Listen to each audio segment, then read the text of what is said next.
Сәлем достар, бүгін біз сіздермен бірге осындай дәмі тіл үйретін турецкий лепешка дайындайтын боламыз. Оригинал рецептерді көру үшін менің каналыма тіркеліп, лайк басып, комментарий жазуды ұмытпаңыздар.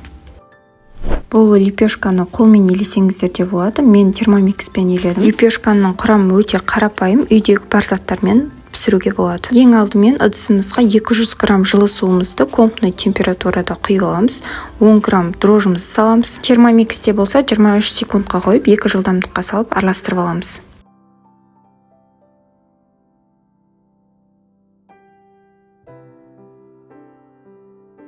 Жақсылап араластырып болғаннан соң 400 грамм ұнымызды саламыз. 30 грамм оливковое масло, 30 грамм сұйық май, дәміне қарай тұз салып,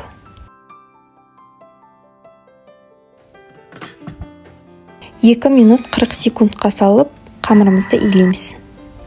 Дайын болған қамырымызды термомикстен алып, бетін 30 минутқа жабық күйінде қалдырамыз. Асты жабысып қалмау үшін бумага қолданамыз.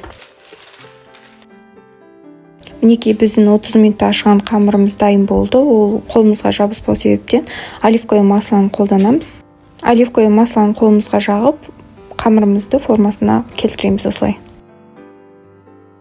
Дайын болған форманың үстінен осылай шанышқымен тесіп шығамыз. Оны жабық күйінде 15 минутқа қалдыруымыз қажет.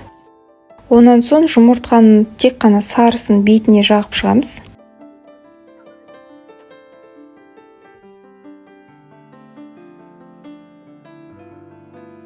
Оның үстінен қара күнжіт, сары күнжіт, үйде қандай күнжіт бар, сол күнжіттерімізді сеуіп шығамыз. Пешімізді алдын ала қыздырып қоямыз, 180 градусқа беті қызарғанша пісіріп аламыз. Мінекей біздің дәмі тіл үйретін өте дәмді турецкий лепешкаларымыз дайын болды. Сіздерге де жасап көруге кеңес беремін. Сау болыңыздар.